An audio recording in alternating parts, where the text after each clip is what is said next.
네.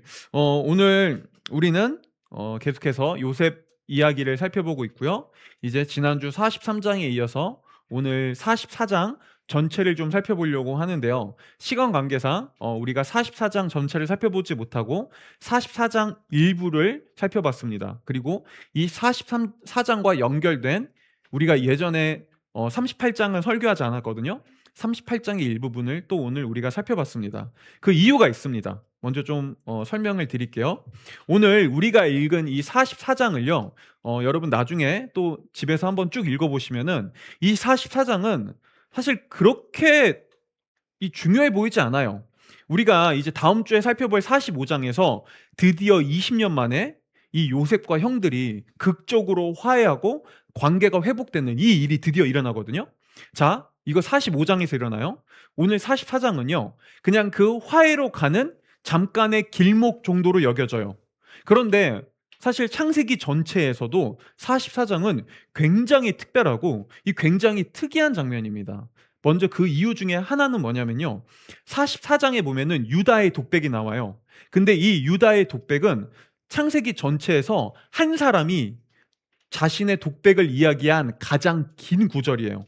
오늘 성경에 보면 18절부터 34절까지 유다가 아주 길게 자신의 독백을 얘기하거든요. 그리고 성경은 그 독백을 이 긴 독백을 구구절절 아주 구체적으로 다 묘사합니다. 왜 그럴까요? 아니 이거 좀 요약해도 되잖아요. 이거 좀 줄여도 되잖아요. 아니 성경이 우리가 알듯이 그렇게 막 길지 않잖아요. 아무리 물론 길지만 그렇다고 한 사람의 이야기를 이렇게 길게 얘기한 적이 없거든요. 근데 무려 18절부터 34절까지 굉장히 긴 한 사람의 이 독백을 성경이 구체적으로 다 적어요. 이유는 간단하죠. 그만큼 중요했으니깐요. 그리고요.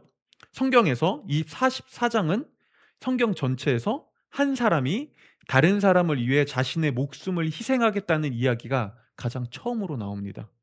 이 이야기 전까지 청 성 그 성 성경 전체에서 창세기에서도 한 사람이 다른 사람을 위해서 자신의 목숨을 내어 놓는 일은 없었어요. 근데 오늘 그 희생의 이야기가 처음으로 나와요.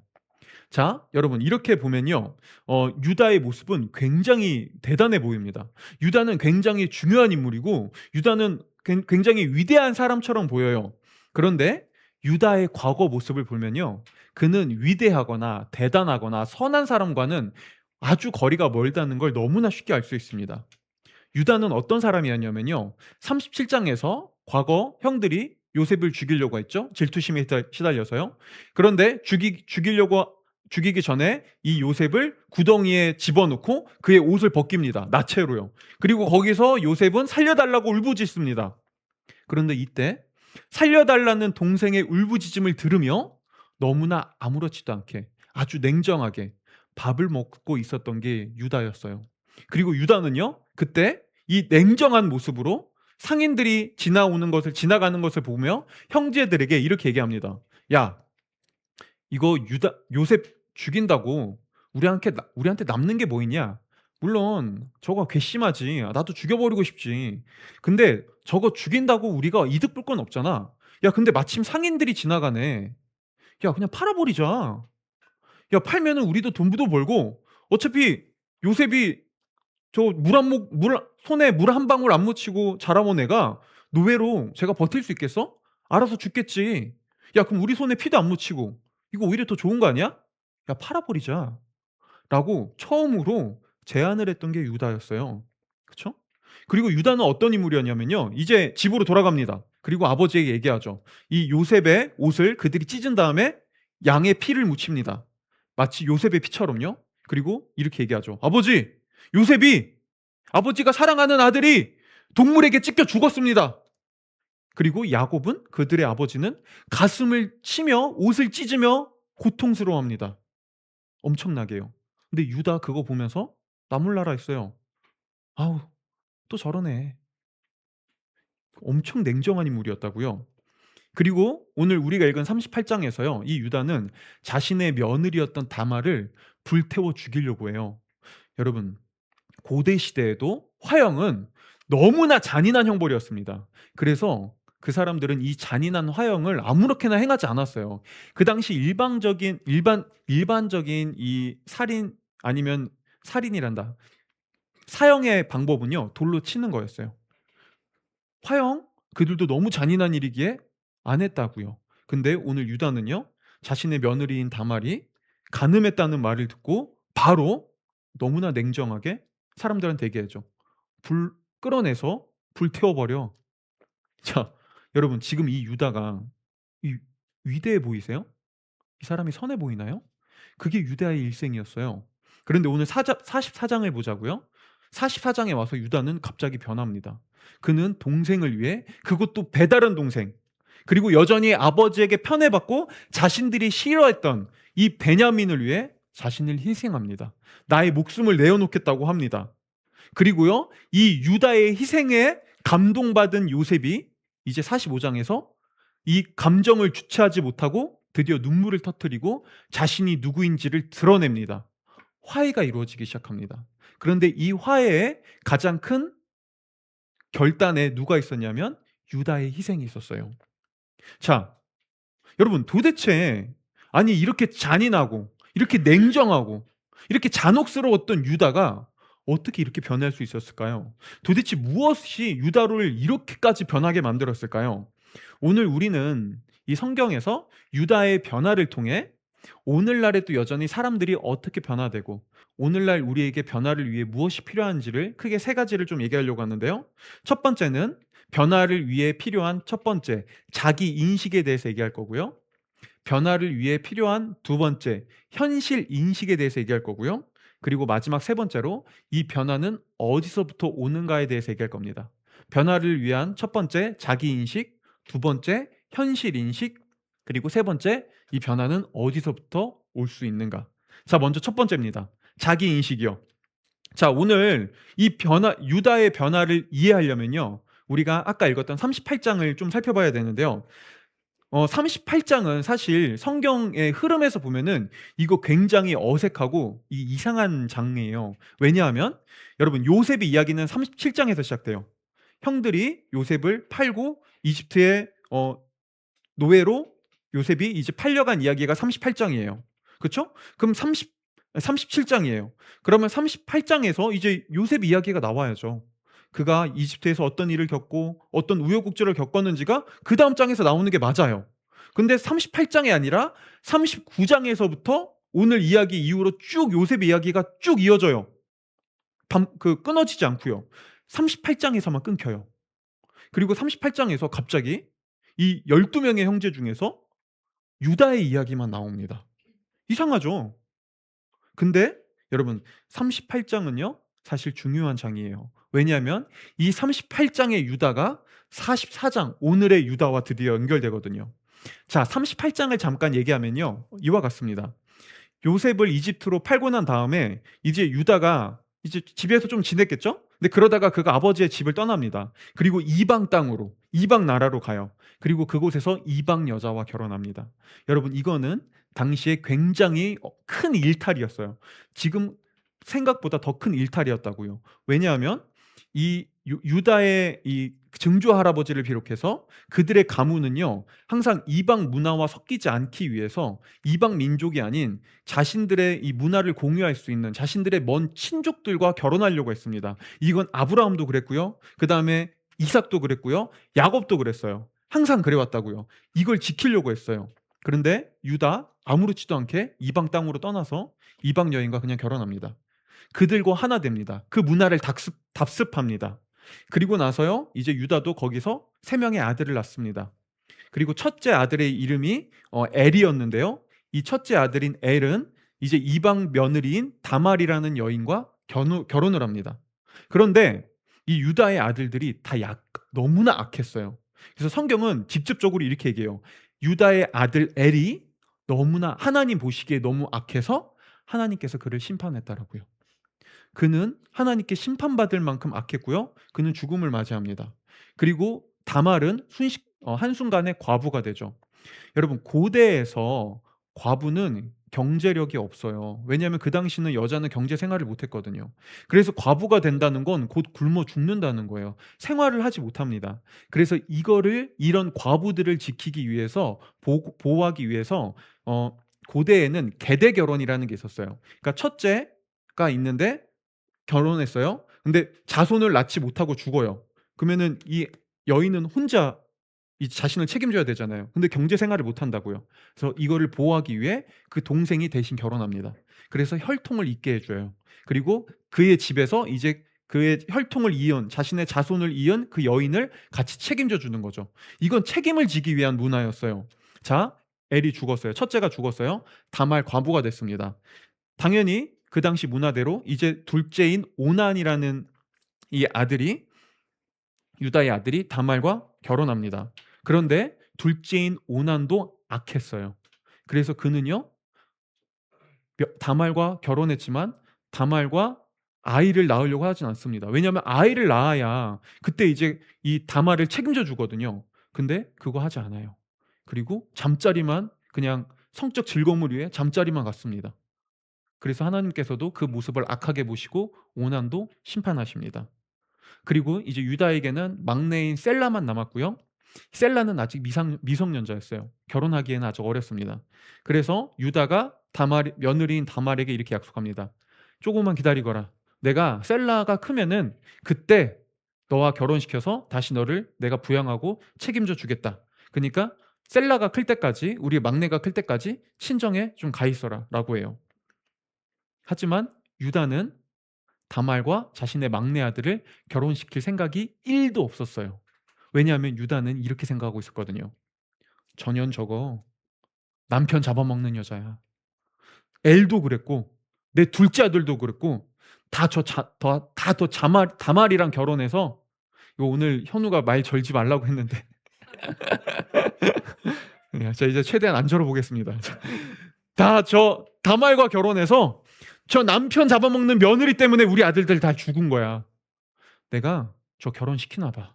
내 막내 아들까지 잃을 순 없지. 라고. 그래서 다말 보내놓고요. 연락 끊습니다. 찾지 않습니다. 자, 시간이 흘렀어요. 막내는 어느새 성인이 됐습니다. 다말은 기다리고 있어요. 근데 연락이 안 와요. 여전히 혼자예요. 그리고 이제 그 당시 과부랑 누가 결혼하려고 해요? 아무도 자신을 책임지지 않습니다. 집에서도 자신을 책임지지 않습니다. 점점 배를 골고 그녀는 죽어갑니다. 그렇죠? 그리고 그때 대해서 다말은 한 가지를 깨닫죠. 우리 시아버지 절대 약속 지킬 인간 아니야. 내가 우리 시아버지 유다 아는데 그 사람 절대 이 약속 절대 지키지 않을 거야. 이거 이렇게 해서는 안 돼. 내가 뭐라도 해야 돼. 그래서요. 다말이 어떻게 하냐? 평소 유다의 생활 패턴을 다말이 알았어요.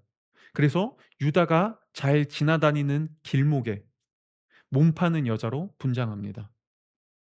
그리고 유다는 자신이 해왔던 대로 자기가 지나다니는 길목에 있는 몸 파는 여자를 보고요. 다말인지 못 알아보죠. 얼굴을 가리고 변장했으니까요. 그리고 얘기하죠. 오늘 밤 내가 너와 하룻밤을 가지겠다. 그리고 며느리인 다말을 몸 파는 여자로 오해한 유다는 그녀와 잠자리를 갔습니다. 자, 그런데 그때 유다는 잠자리를 가졌는데 당장 가지고 있는 돈이 없었어요. 자, 그래서 여인한테 그 잠자리를 갖기 전에 이렇게 얘기해요. 근데 내가 지금 당장 가진 건 없거든. 대신 내가 나중에 꼭 갚을게. 그래서 내가 이거 신분을 보장할 수 있는 그 당시에 이 인장이라는 게 있어요. 인장 반지. 자신의 도장을 상징하는, 가문을 상징하는 내 인장과 내 지팡이와 그다음에 내가 끈 나의 신분을 보장하는, 오늘날로 치면 주민등록증에 해당되는 신분증을 주는 거예요. 자, 이거 가지고 있어. 그럼 내가 너한테 돈 다시 줄게. 그걸로 보증을 하는 거죠. 자, 그리고요. 그렇게 하룻밤을 지내고 나서 다음날 이제 유다는 집으로 돌아가서 사람을 시켜서 자신의 신분증을 찾아오려고 해요. 이제 돈을 주고요. 그 당시 양을 주고요. 근데 갔는데 여인이 없어요. 자, 그리고 성경에 보면 유다는 이렇게 생각합니다. 잘 됐네. 어차피 괜히 내가 이 몸 파는 여자랑 하룻밤 지냈다는 거 사람들이 알게 되면은 창피하게만 한데 오히려 이거 감출 수 있게 됐구만. 좋아. 나에겐 더 좋은 일이지. 돈도 안 들고. 네, 그렇게 얘기하고 말이죠. 그리고 시간이 지나요. 이제 유다에게 어떤 사람이 와서 이렇게 얘기합니다. 선생님, 그 얘기 들었습니까? 당신의 며느리인 다말이 창녀짓을 하고 몸을 팔고 다른 사람의 아이를 가졌습니다. 정조를 어겼습니다. 라고 얘기해요. 유다 여기서 분노합니다. 경노합니다. 그래서 얘기하죠. 뭐? 다말이 그딴 짓을 했다고? 그년 불러와. 불태워버려. 자, 앞서 얘기했듯이 여러분 이거는 일반적인 명령이 아니었어요. 그 당시 일반적인 사형은 돌로 쳐서 죽이는 거였다니까요. 근데 유다는요, 불태워버리라고 해요. 자, 지금 그는 과격해 있고요. 지금 그는 평소보다 더 흥분했고요. 지금 그는 엄청난 분노에 휩싸여 있습니다. 왜 그럴까요? 왜 그는 이렇게까지 분노할까요?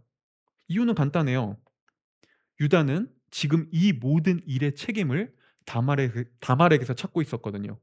그는 내 아들이 죽은 이유든 그 아들이 악하고 그 아들이 하나님 보시기에 문제가 있어서가 아니라 그 아들들이 그렇게 악하게 큰 이유는 사실은 아버지인 나의 등을 보고 배워서, 나의 행동을 보고 배워서, 나의 음행을 보고 배워서 평소 나의 언행과 내 행동과 내 습관을 보고 자연스럽게 그걸 따라했기 때문이 아니라, 내 자녀 교육에 실패했기 때문이 아니라, 이건 다 우리 집안에 남편 잡아먹는 며느리 들어와서 그런 거야 라고 모든 책임을 다말에게서만 찾고 있었거든요. 그리고요, 이게 지금까지 유다가 살아온 삶의 방식이었습니다. 유다는 살면서요, 한 번도 스스로를 정직하게 돌아본 적이 없었습니다. 자신의 내면을, 자신 안에 있는 문제를, 그는 자신의 삶을, 자신의 죄악을 그는 돌아보려고 한 적이 없습니다. 그는 항상 모든 문제를 바깥에서만 찾으려고 했죠. 다른 사람에게서만 찾으려고 했죠. 이게 유다의 삶이었어요. 이 모든 문제는, 이 우리 형제 간에 일어난 갈등의 원인은 아버지의 편애 때문이야. 아버지가 요셉만 편애하지 않고 우리도 좀 사랑해줬어 봐. 우리가 요셉을 죽였을까? 이렇게까지는 우리도 하지 않았을 거야. 요셉 그 녀석이 조금 싸가지만 있었어 봐. 그 녀석이 그때 꿈꾸고 우리한테 그 꿈을 얘기하면서 우리를 조롱하지만 않았어도 우리가 이렇게까지 했겠어? 내 아들이 왜 이렇게 됐는데? 우리 애들은 아무런 죄도 없어. 우리 애들은 착한 애들이었다고. 이게 다 남편 잡아먹는 저 며느리가 우리 집안에 들어와서 이 며느리 때문이야. 그렇죠? 바로 이게요, 여러분, 유다가 다말에게 단순히 분노하는 걸 넘어 전혀 저거 불에 태워버려라고 아주 잔혹한 명령을 내린 이유였습니다. 모든 문제를 외부에게서만 찾으려고 했던 유다의 태도는요, 그의 내면을 더욱더 망가뜨리고 다른 사람을 향해 더욱더 분노하게 만들고 있었죠. 그런데 오늘 이렇게 저 며느리 불태워버려라고 분노하고 있는 유다에게 며느리인 다말이요, 뭔가를 하나 가져다 줍니다. 사람을 통해서요. 그렇게 얘기하죠. 지금 제가 임신한 이 아이는요, 이 신분증의 주인의 것입니다. 이게 누구의 것인지 알아보시겠습니까? 라고요. 그리고 유다는 다말이 전해준 게 누구의 것인지 한눈에 알아보죠. 그리고 그는 이렇게 고백합니다. 38장 26절이요. 우리가 한번 읽어보겠습니다. 다 같이 읽어보겠습니다. 시작! 유다는 그 물건을 알아보았다. 그 아이가 나보다 옳다. 나의 아들 스다를 그 아이와 결혼시켜서야 문제라고 말했다. 유다는 그 뒤로 자신의 물을 가까이 하지 않았다. 네, 여러분, 다말이 전해준 건 뭐였죠? 바로 과거 유다 자신이 몸 파는 여인에게 보증으로 준 자신의 신분증, 자신의 물품들이었어요. 그리고 유다는요, 자신에게 돌아온 자신의 신분증을 보며 그는 인생에서 처음으로 한 가지를 깨닫습니다. 오늘 다말이 유다한테 신분증 주면서 이렇게 얘기하거든요. 이거 알아보시겠습니까? 라고요. 유다는 그걸 보면서 단순히 그 물건이 누구의 것인지를 알아보는 것을 넘어 나 자신이 어떤 존재인지를 처음으로 알아보기 시작해요. 그는 자신의 민낯에 직면하기 시작합니다. 그는 이런 존재였어요. 이방 나라에 가서 방탕한 삶을 살아갔던 존재. 오랜 시간 자녀들의 망가짐을 보면서 자녀들을 잘못 교육하고 그들이 자신을 닮아 자녀들이 망가지는 것을 보면서도 그것을 내버려둔 존재. 그냥 우쭈쭈 내 새끼, 너네는 잘하고 있어, 너네 아무 잘못 없어 라고 얘기한 존재. 아들들의 잘못에 대한 책임을 이방 여인인 며느리에게 모두 지우려고 했던 존재. 남편을 잃어 과부가 된 며느리를 책임지지 않으려 했던 존재. 성적으로 문란하고 방탕한 삶을 살아가고 있던 존재.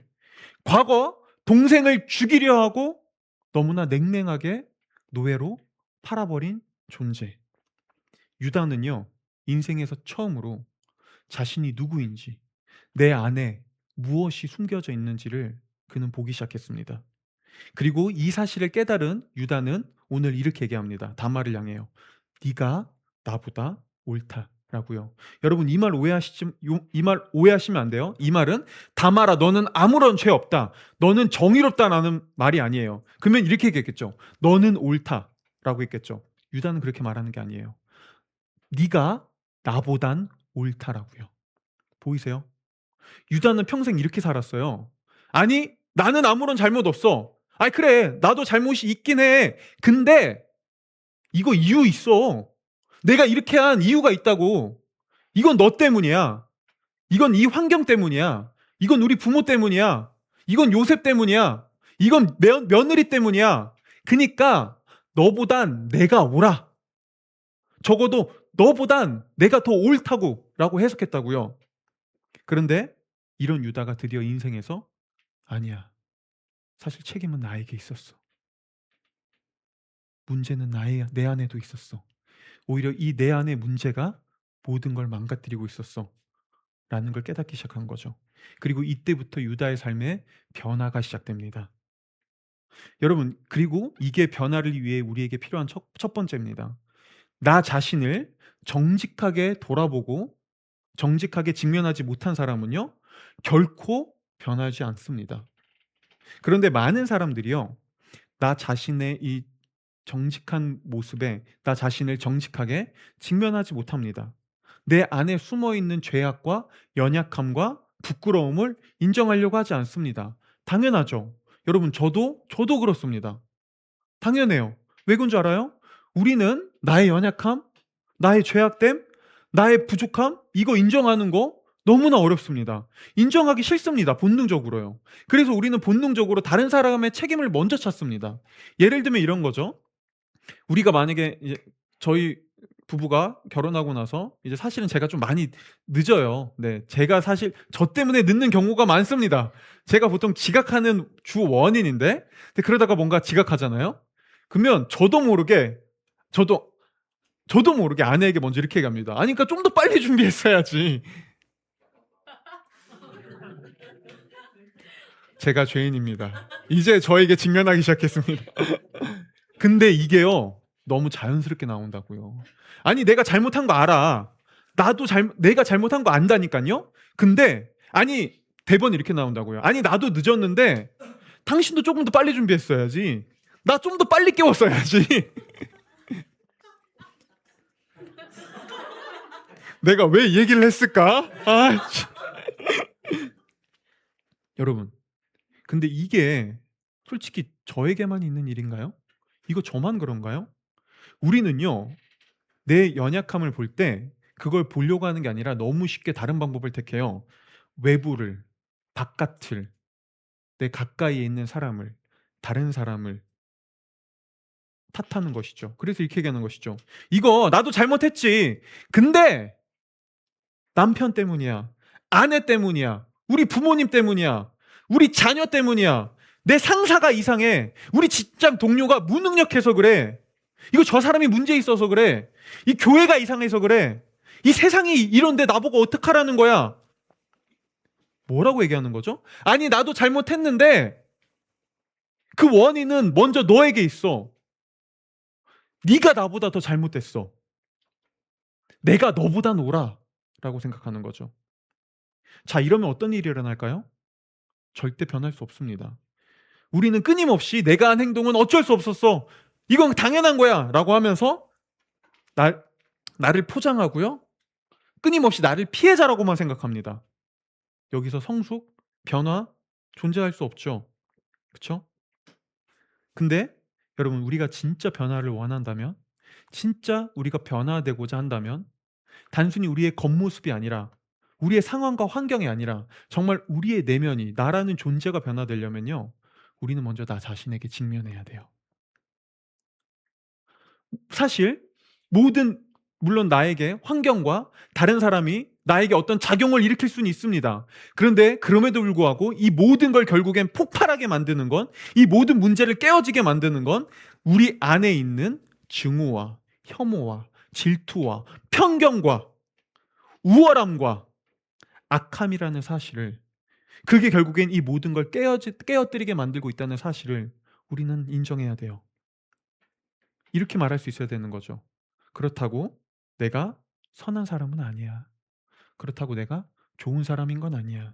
그렇다고 나에게 아무런 문제도 없는 건 아니야. 나에게 아무런 책임이 없는 건 아니야. 저 사람의 모습이 사실은 나에게도 있고, 저 사람이 가지고 있지 않는 또 다른 죄악이, 또 다른 분노가, 또 다른 증오와 또 다른 편견과 또 다른 우월함이 나에게 있어.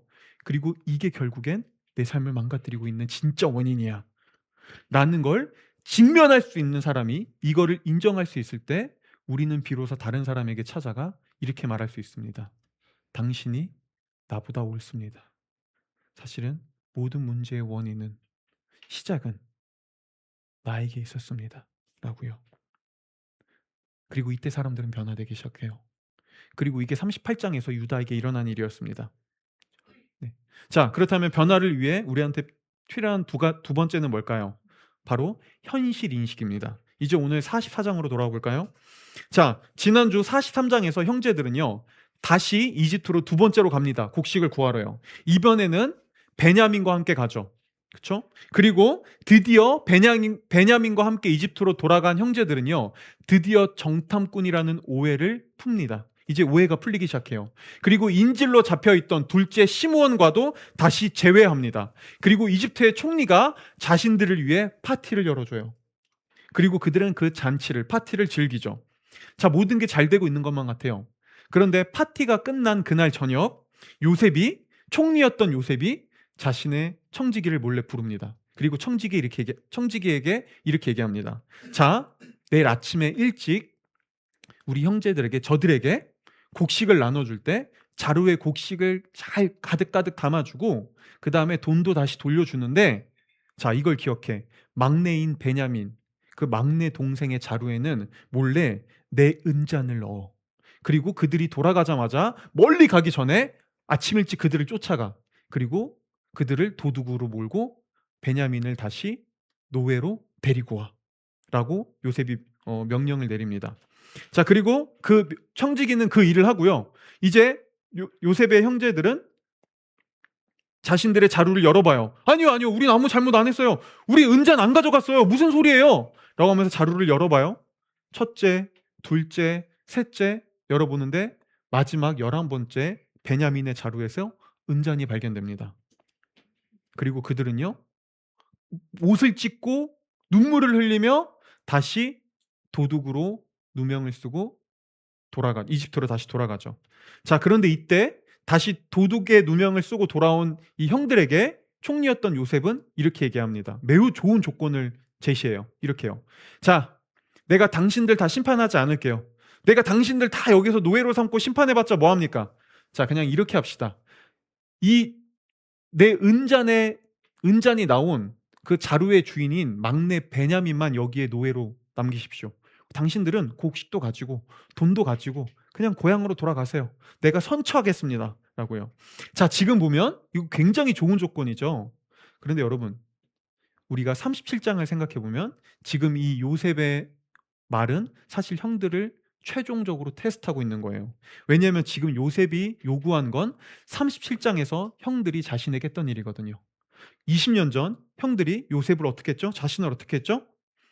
자신만 이집트의 노예로 팔고 형들은 다 집으로 돌아갔어요. 그렇죠? 지금 똑같은 일이 일어나요. 편애받았던, 자신들이 싫어하고 질투하는 막내 동생 베냐민만 이집트로 노예로 남기고 자신들은 집으로 돌아갈 수 있습니다. 자, 그리고 이번에는요, 형제들은 좋은 핑계거리도 있어요. 아버지에게 가서 이렇게 얘기하면 됩니다. 아버지, 아니 베냐민이 알고 보니까 그 자식이 그거 손버릇이 안 좋더라고요. 아니 보니까 그놈이 도벽이 있더라고요. 아니 그래서 그 은자도 훔친 걸 그 우리가 어떡합니까? 이건 진짜 우리 잘못 아니에요. 베냐민 탓이지. 자, 좋은 핑계거리도 있어요. 근데 그리고 형들이 그렇게 돌아가면 요셉은 이렇게 생각할 수밖에 없죠. 형들이 앞에서 나에게 했던 그 눈물, 그 후회, 그거 진짜 회개 아니야. 형들은 여전히 변하지 않았어. 저들은 여전히 똑같은 존재야. 라고요.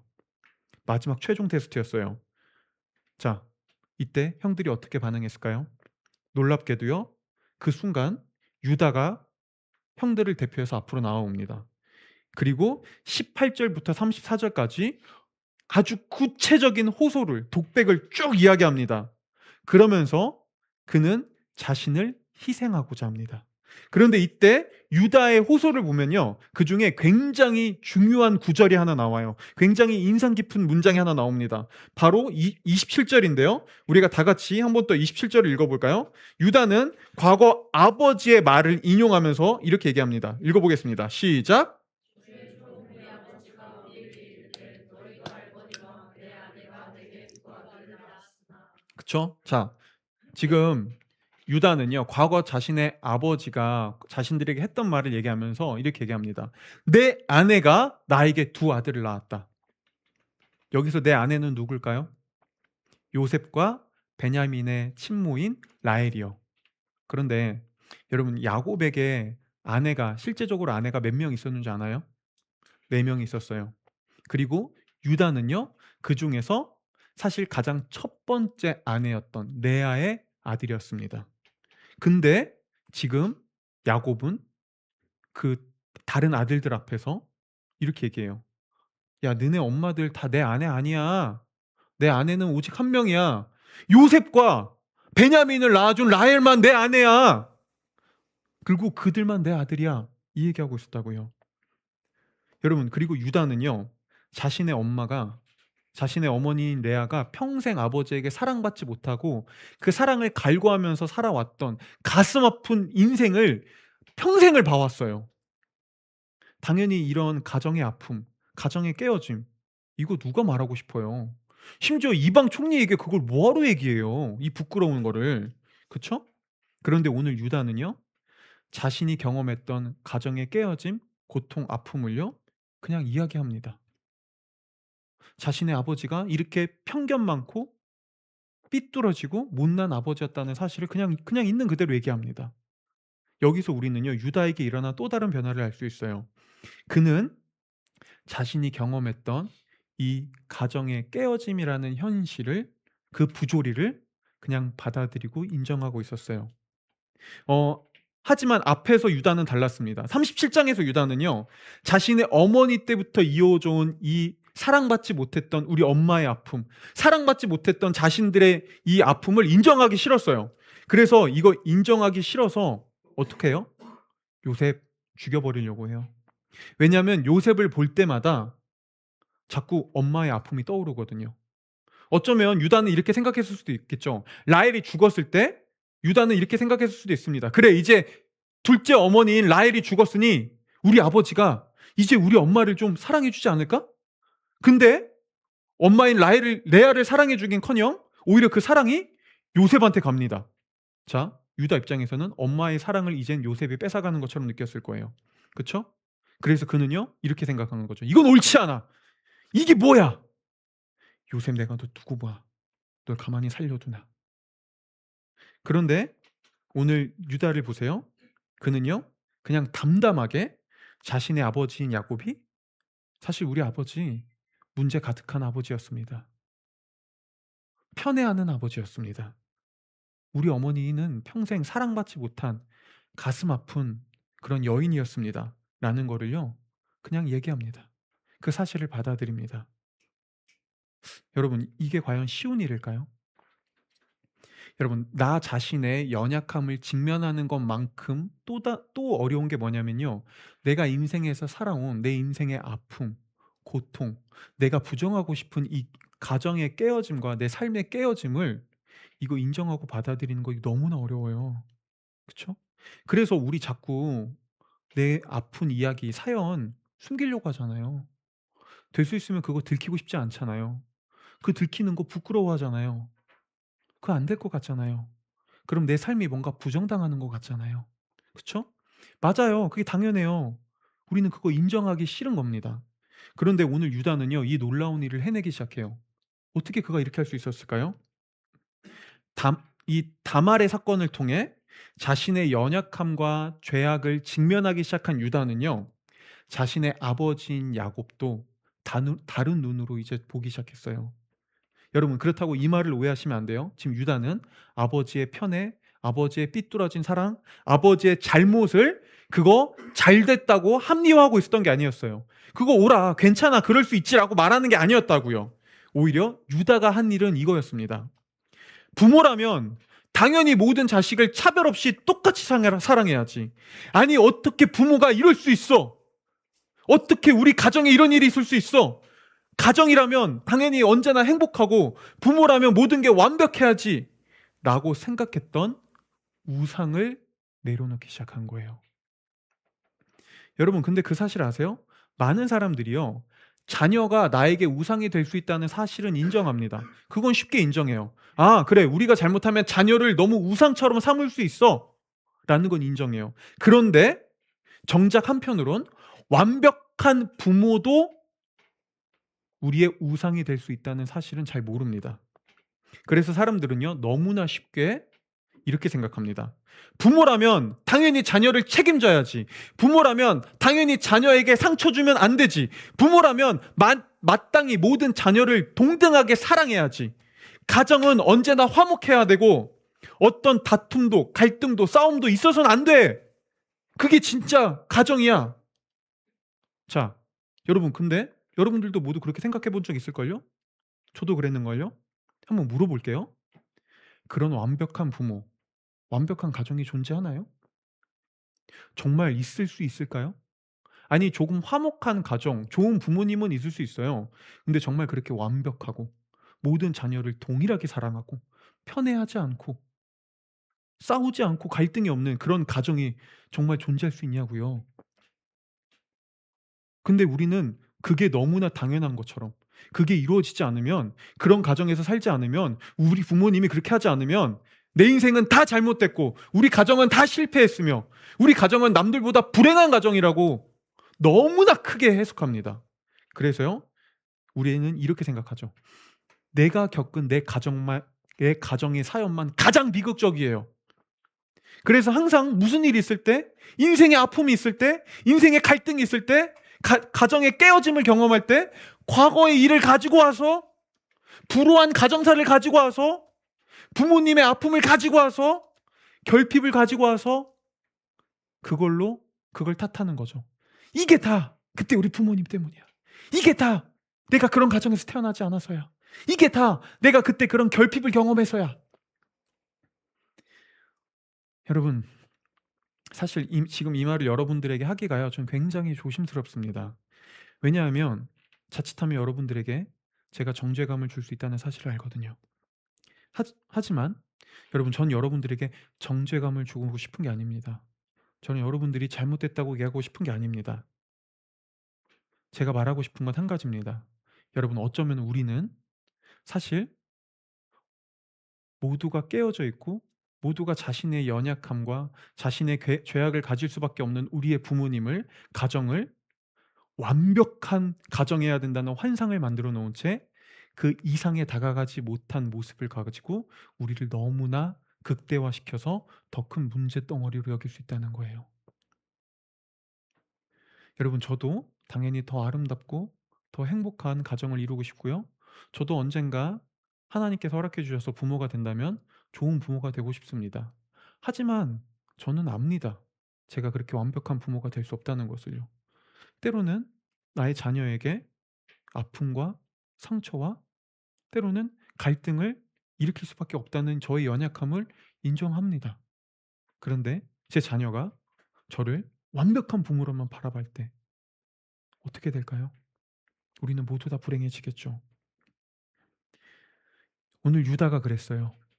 근데요, 이제 유다는 그 환상과 우상을 내려놓으며 그는 자신의 현실을, 이 야곱의 연약함을, 삶의 깨어짐을 인정하기 시작합니다. 그러면서 그는 이렇게 얘기하고 있었던 거예요. 네, 우리 아버지 부족한 사람입니다. 그는 좋은 남편도 아니었고 좋은 아버지도 아니었습니다. 우리 가정엔 그런 깨어짐과 아픔과 눈물이 있었습니다. 그게 우리의 삶이었습니다. 라고요. 그런데 이 가정의 깨어짐과 불완전함을, 삶의 한계와 아픔을 그냥 있는 그대로 인정하고 받아들였을 때 유다에겐요 새로운 변화가 시작됩니다. 그는 그래서 이 변화는 그로 하여금 베냐민을 향해 이렇게 말하게 해줘요. 44장 34절입니다. 한번 읽어보겠습니다. 깨어진 현실을 인정한 그가 이제 이렇게 얘기합니다. 시작.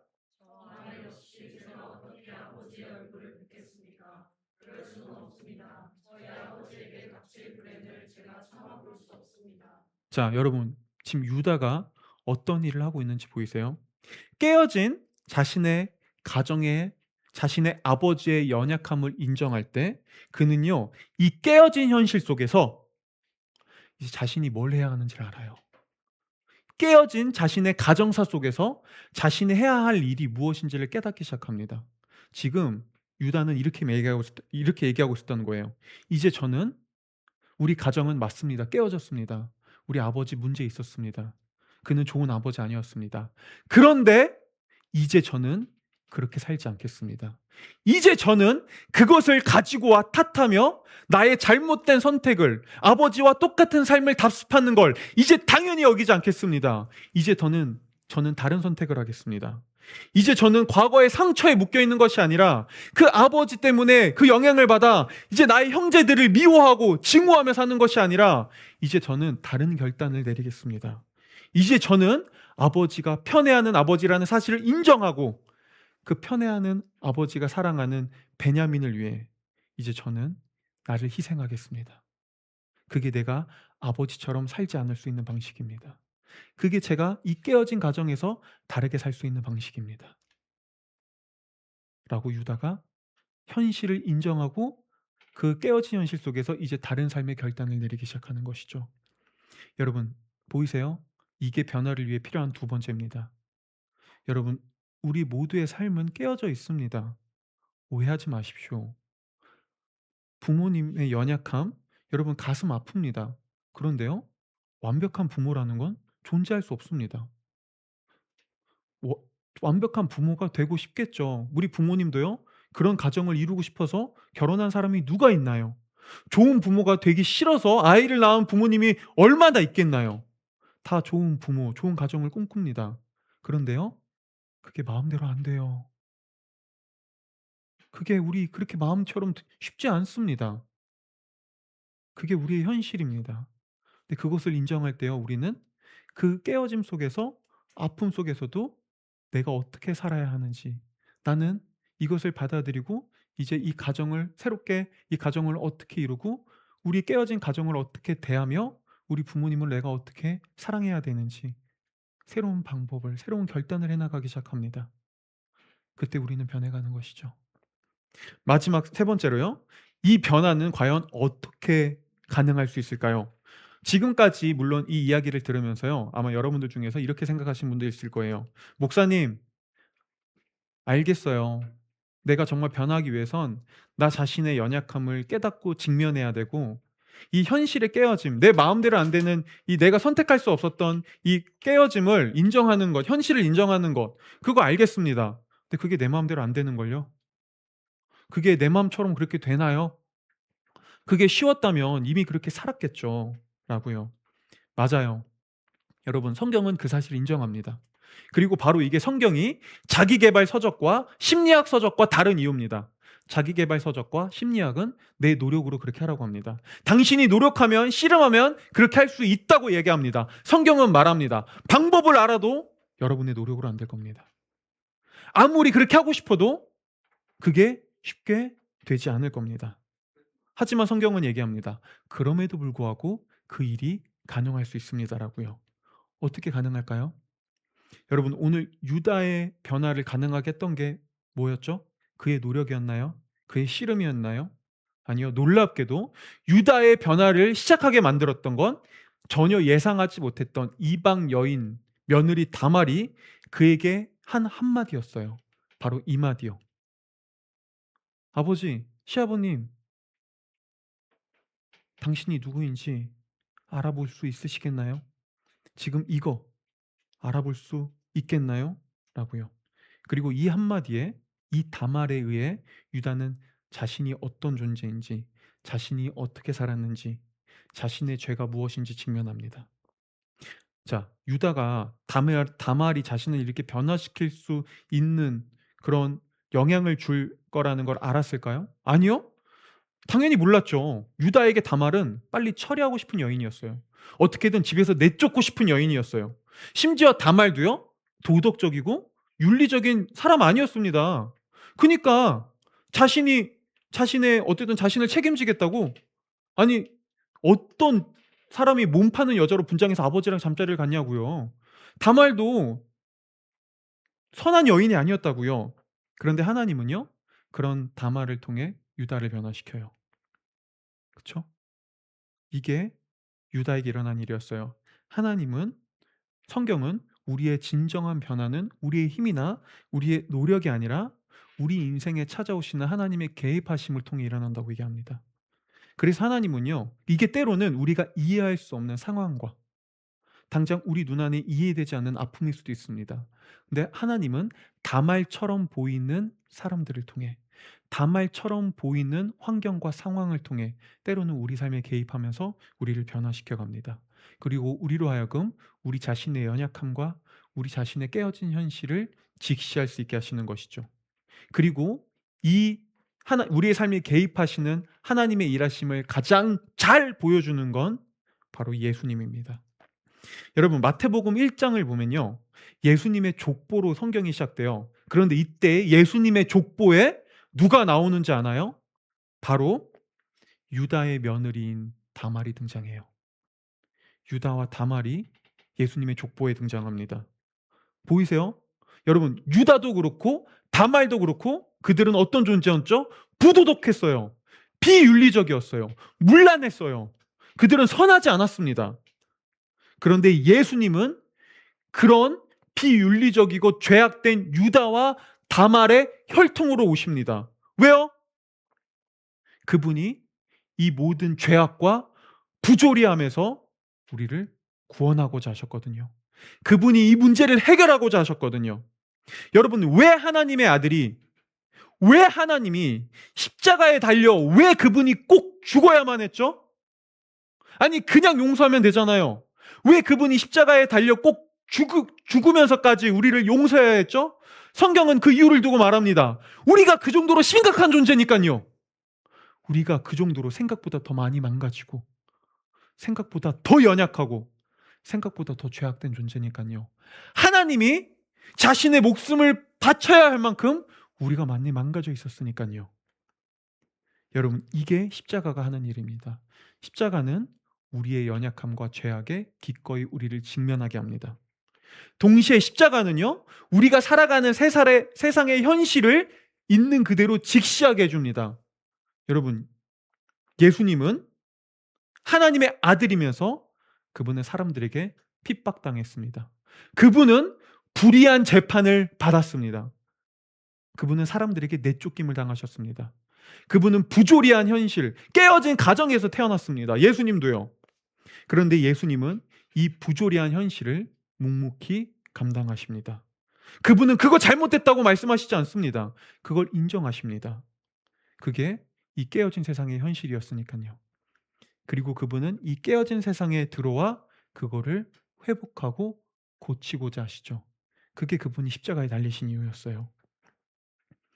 그리고 바로 오늘도 우리의 죄악과 우리의 깨어진 현실을 고치고 회복하길 원하는 하나님께서는 다말이 유다의 정체성을 상징했던 그의 신분증을 가지고 와 그에게 얘기했던 것처럼 오늘날에도 예수님이 십자가를 가지고 와서 우리에게 이렇게 물으십니다.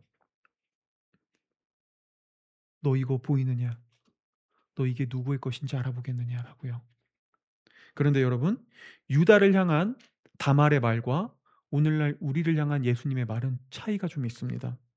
유다를 향한 다말의 말은 정죄와 고발이었어요.